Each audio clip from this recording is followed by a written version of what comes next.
In a world that moves fast, where youth is glorified, there's a quiet power in aging with grace, wisdom, and intention.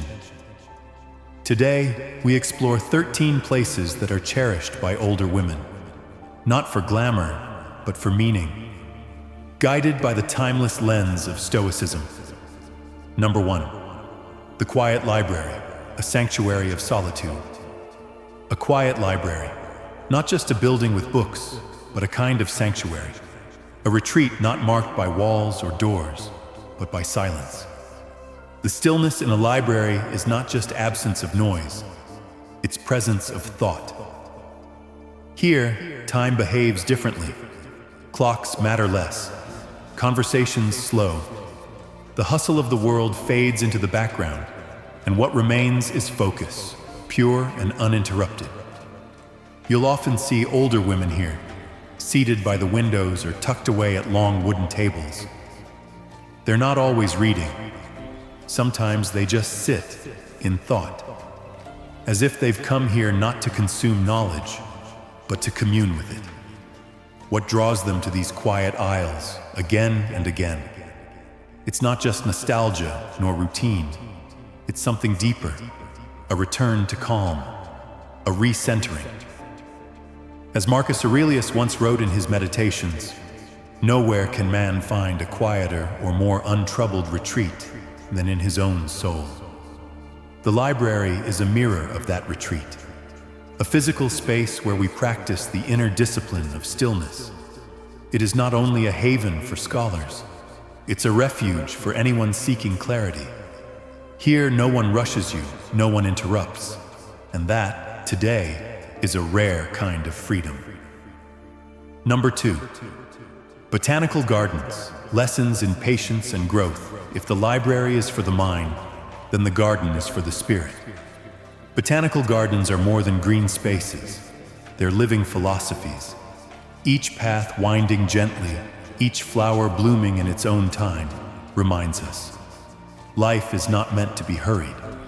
In these gardens, you won't find instant results. There's no clicking, no scrolling, no rush to what's next. What you find instead is process. Growth here is not about ambition. It's about unfolding. It happens slowly, in cycles, in seasons. There's a lesson in that.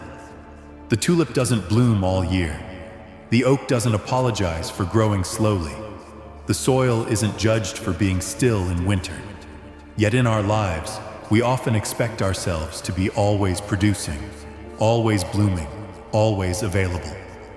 But nature says no. Nature says rest is part of growth. Slowness is not failure. Patience is not passive, it is powerful. So many older women walk these gardens not to admire the plants, but to breathe in this reminder. Among the trees and flowers, they remember what time has taught them. That true growth comes in waves, and sometimes the most important work is invisible. Number 3. Art museums, timeless reflections beyond words. There's a sacred hush that lives inside an art museum. The footsteps are softer, the voices lower. It's as if the building itself whispers, "Take your time." And you do. Each painting, each sculpture asks not to be understood, but to be experienced. To be seen without the need to analyze. To be present with, rather than judge. This is what makes museums profoundly stoic. Stoicism teaches us that life is full of what we cannot control. It calls for composure, for awareness, for internal clarity. And so does art. Art doesn't force itself upon us. It waits, patiently, quietly. It says, you don't need to react. You just need to witness. In this way, art becomes a dialogue with the soul, not in words, but in stillness, in color, in silence, in awe. In every gallery, you'll see people pausing for long moments in front of a single painting, not to figure it out, but to feel something that can't be named. Older women often move through these spaces with a kind of grace, a kind of reverence. They are not rushing from room to room. They are savoring. They know, perhaps more than most, that beauty is not urgent, and meaning is not always immediate. Here, in these rooms of shadow and light, art becomes time itself, a still moment, a quiet thought, a remembered feeling. Number 4. At home at sunrise, sacred rituals in stillness. Before the world stirs, before the hum of traffic or the ping of notifications, there is a moment that belongs only to you. Sunrise at home is a kind of gentle miracle, not dramatic, but intimate, personal.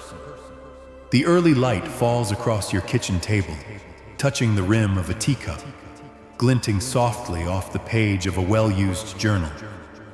These are not just habits, they are rituals. A cup of tea at dawn, a few lines written in silence, the opening of a window to let in birdsong and morning air. For many, especially women who have spent a lifetime in the rhythm of caretaking, these moments are not indulgent. They are essential. They mark the boundary between inner and outer life.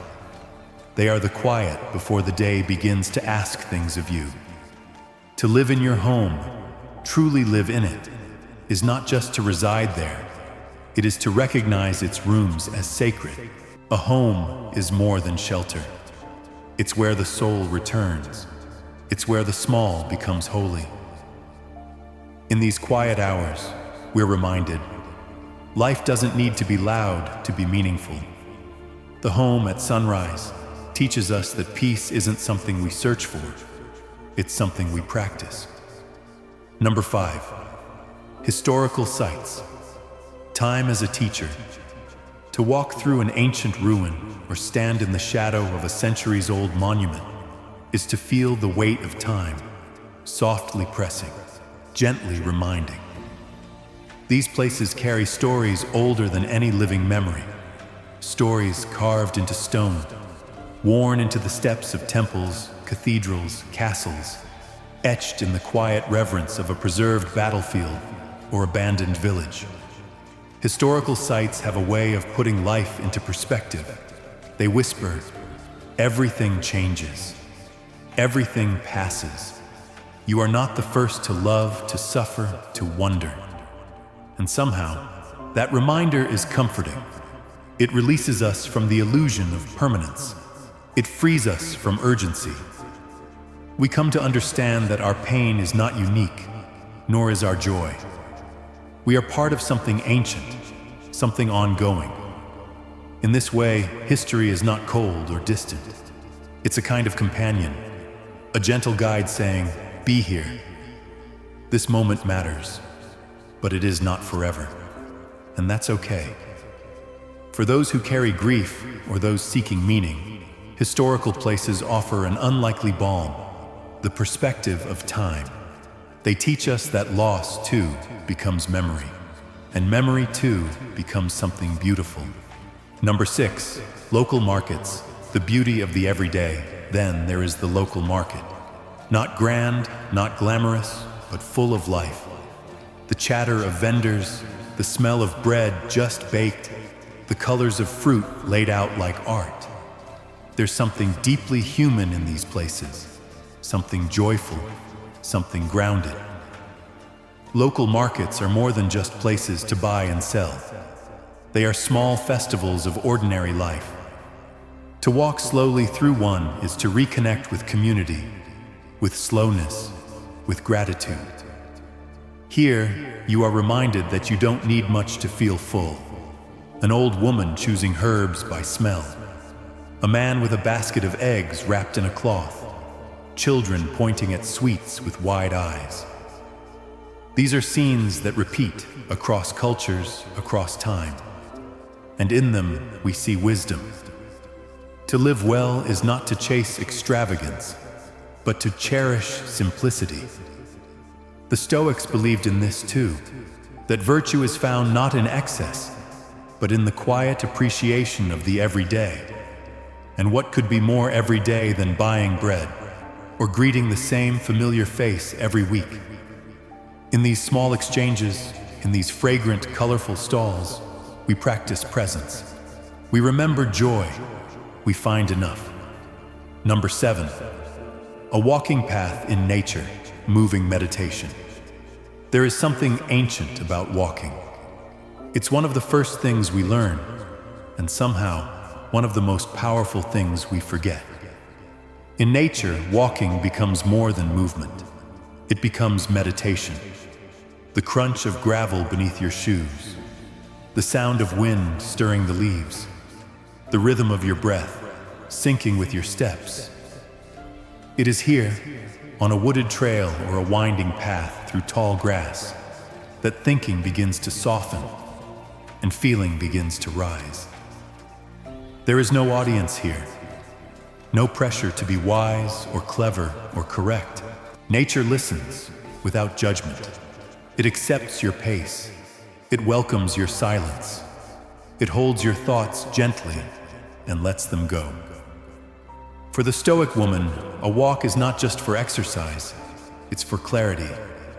Walking in nature is how she returns to herself and to the calm beneath her thoughts. And as each step carries her forward, so too does it carry away the weight of yesterday. Number 8, a place of worship or silence, a surrender of the ego. Some spaces don't need to be explained, only entered. A church, a temple, a quiet meditation room, or simply a small bench beneath a tree, where nothing is said, but everything is felt. These are places of reverence, of silence, not always religious, but always sacred. In a world that so often rewards noise and self-importance, these places offer the opposite: surrender, stillness, the chance to be small. Here the ego softens, the constant mental chatter begins to fade, and something deeper, older, wiser takes its place. You don't need to know the answers. You don't need to fix yourself. You only need to sit and listen to the quiet voice within, to the pulse of the eternal, however you understand it. This is where transformation begins. Not in drama or revelation, but in the quiet decision to let go. To simply be. Number 9, a cozy cafe, alone, the power of chosen solitude. And finally, there is the cafe, not the crowded kind filled with noise, but the quiet corner, the single seat by the window, the soft hum of conversation around you, like a background melody. Here, solitude becomes sanctuary. To sit alone with a warm drink, a book you may or may not read, a journal open or untouched, is to remind yourself, you are enough. Your own company is enough. Solitude is not loneliness. It is a choice, a strength. In this world that constantly pulls us outward, toward attention, toward productivity, toward connection, choosing time alone is an act of inner sovereignty.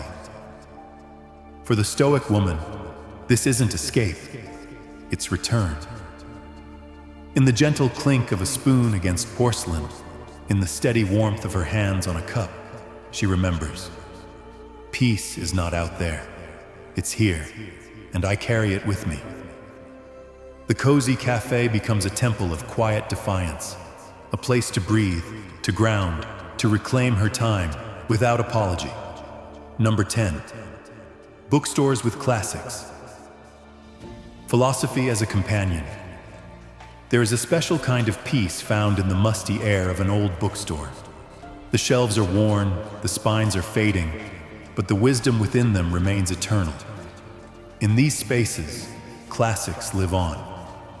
Books that have been read, reread, and passed down through generations. Books that offer no quick answers, only questions. And in those questions, a lifetime of understanding.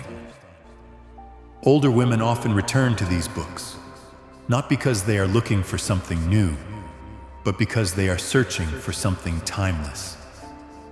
It's not the fleeting trends of the modern world that call them back.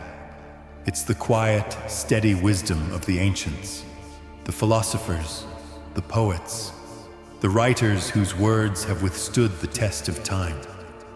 Philosophy becomes a companion in these spaces. It doesn't demand to be studied. It asks to be lived with. It doesn't need to be analyzed. It only asks for presence.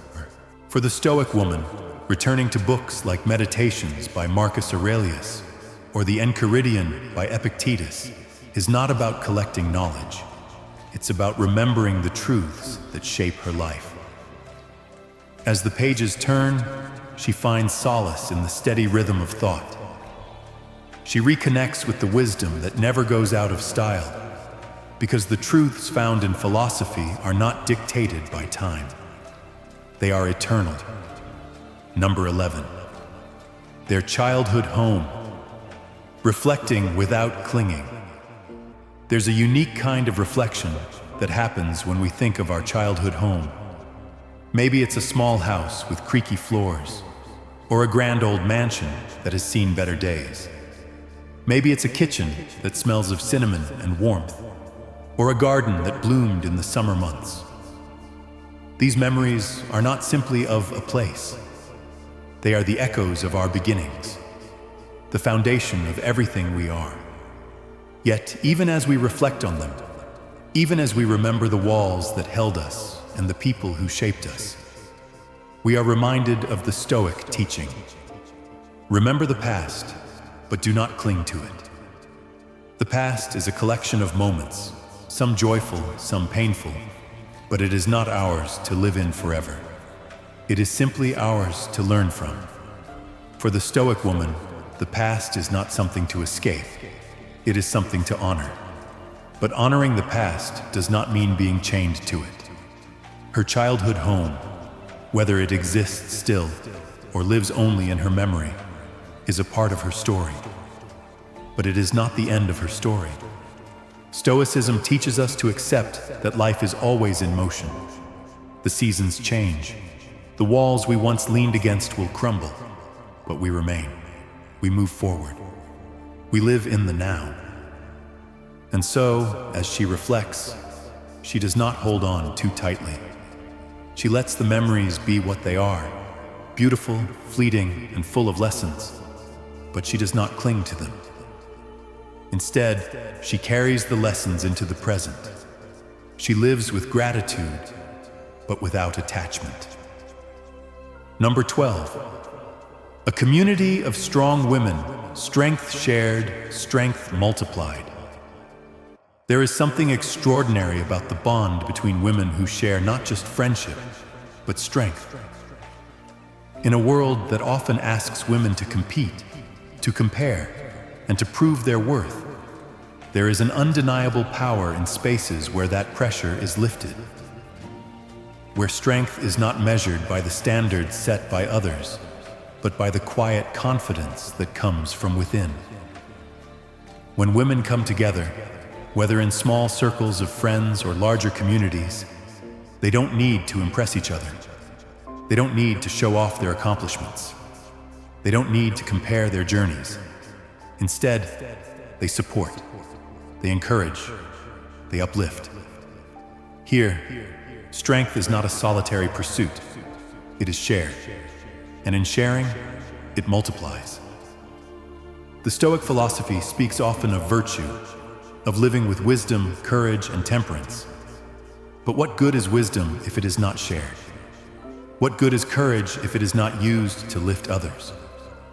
For the Stoic woman, wisdom grows when it is given away, when it is passed on like a flame from one hand to another. In community, wisdom is not a fixed thing. It evolves, it deepens, it becomes greater. Not because of any one individual's knowledge, but because of the collective wisdom of many. And so, in these communities, the greatest strength comes not from standing alone, but from standing together. Number 13. Anywhere they can be fully themselves. The freedom of authenticity. There is a deep freedom in being truly ourselves, in spaces where we do not need to be anything other than what we are, where there is no pressure to impress, where there is no fear of judgment. It is rare, but it is sacred. The Stoic woman knows this well. She is not moved by the winds of approval or the pressures of expectation.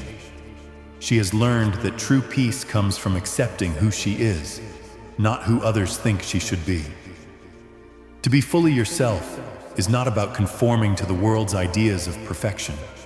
It's about showing up as you are, imperfect, messy, strong, vulnerable, and knowing that it is enough.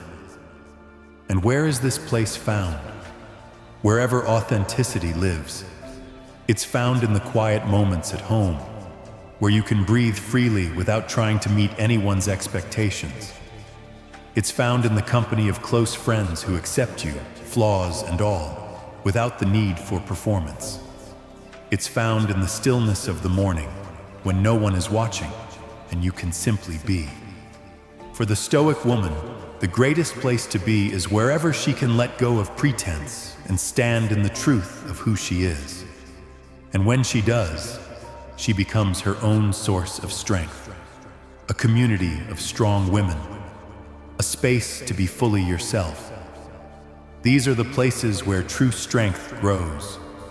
Strength is not about holding everything in, not about competing or proving yourself. It's about giving. It's about sharing. It's about being real. For the Stoic woman, the journey isn't about what she accomplishes for herself. It's about what she gives, what she shares, what she offers to the world around her. Because wisdom, when shared, grows. Strength, when shared, multiplies. And authenticity, when embraced, becomes the truest form of freedom. If this resonated with you, consider subscribing for more reflections on wisdom, philosophy, and the art of aging gracefully.